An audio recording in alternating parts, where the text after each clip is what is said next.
le monde, en Alsace, en Ariège et ailleurs. Loué sois-tu, Seigneur notre Dieu, car mystérieusement tu es toujours le Père, le Fils et le Saint-Esprit, Dieu unique pour les siècles des siècles. Amen. Ah ben c'est bien d'entendre Amen, ça fait, voilà, il y a de la réactivité. Alors on est très heureux pour ce culte un peu exceptionnel, enfin très exceptionnel, parce qu'avec autant de jeunes, voilà, ce sont des jeunes, alors je crois que c'est scouts, mais moi je disais scouts, c'est rangers. Peut-être après ils nous expliqueront la différence, qui viennent de loin, qui viennent de Mulhouse, donc en Alsace, et qui sont membres d'une église, beaucoup plus nombreuse que nous, puisque je crois qu'il y a plus de 2000 membres, 2000 paroissiens dans cette église, porte ouverte à Mulhouse. Alors vraiment, je crois que ça doit nous donner envie aussi de prier pour un réveil de nos communautés. Mais ça, on le dit, espérons que ça va se faire. Ensuite, donc bienvenue à nos amis qui vont participer largement à ce culte sous forme de louanges et ensuite de témoignages. C'est ça, Thierry ? Seigneur, parle-nous par ta parole. Merci pour ces 2 témoignages de délivrance, de guérison que nous venons d'entendre, que ça nous encourage à recevoir ce que tu veux nous donner, ce que tu veux nous enseigner aussi encore ce matin. Gloire à toi, Seigneur. Amen.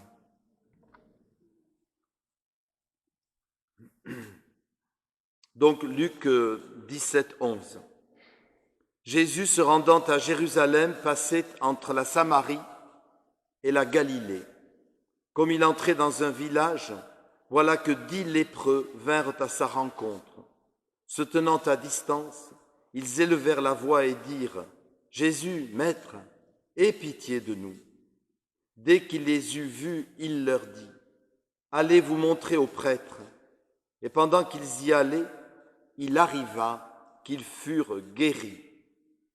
L'un d'eux, se voyant guéri, revint sur ses pas, glorifiant Dieu à haute voix. Il tomba sur sa face aux pieds de Jésus et il lui rendit grâce. Or, c'était un Samaritain. Jésus, prenant la parole, dit « Les 10 n'ont-ils pas été guéris? Et les 9 autres, où sont-ils? Ne s'est-il trouvé que cet étranger pour revenir vers moi et donner gloire à Dieu? » Puis il lui dit « Lève-toi, va, ta foi t'a sauvé. »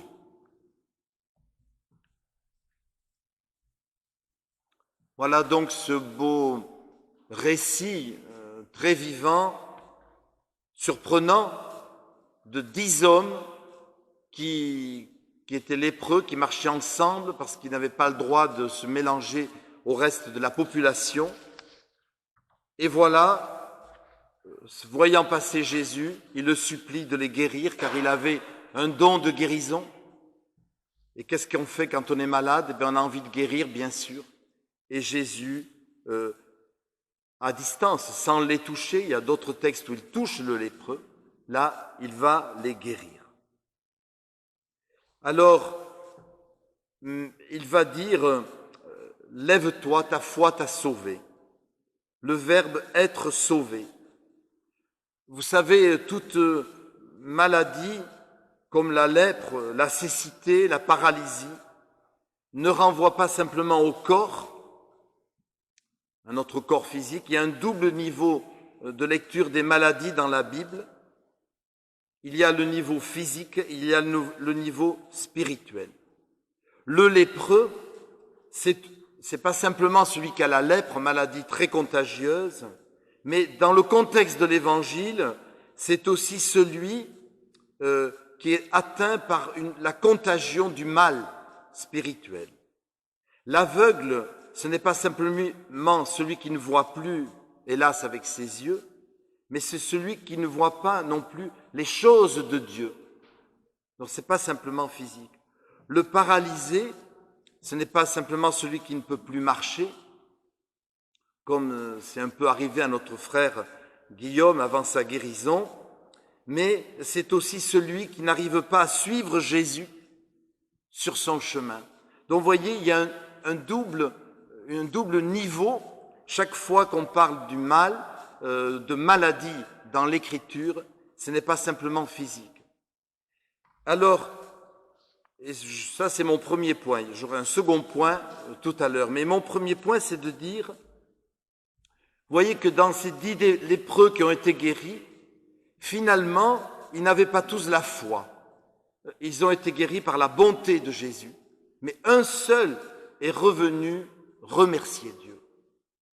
Alors ça veut aussi dire une chose, que la guérison, et certes nous y croyons, n'est pas tout finalement, n'est peut-être pas même l'essentiel dans la vie, puisque vous voyez là, 9 ont été guéris, mais finalement, apparemment en tout cas, on ne sait pas la suite, ça ne les a pas rendus spécialement attachés à Jésus.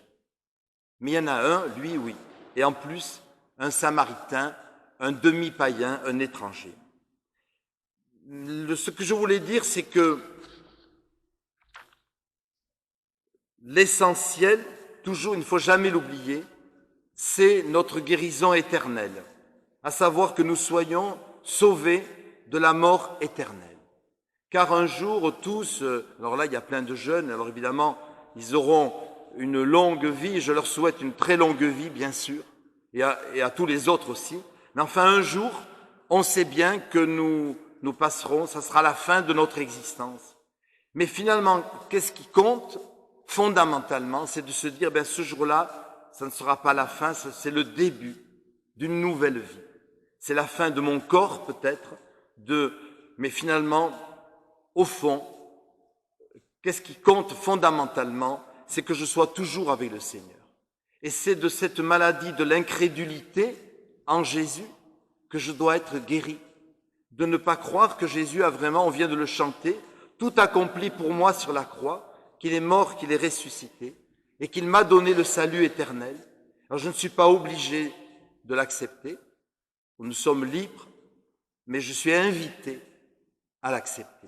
Et c'est ça la vraie guérison de la pire des lèpres, qui serait de ne pas croire au Seigneur et de ne pas passer notre éternité avec lui. Et c'est ça d'abord, chaque fois qu'il y a une guérison, et c'est ce que dit Jésus, ta foi, lève-toi, vous savez que c'est le même mot que ressuscite. Ressuscite des morts déjà, ça veut dire, toi qui crois en moi, tu seras ressuscité.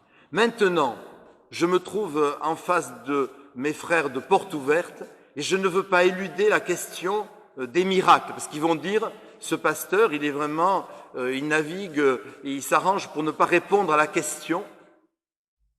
Est-ce que nous croyons aux guérisons? Oui.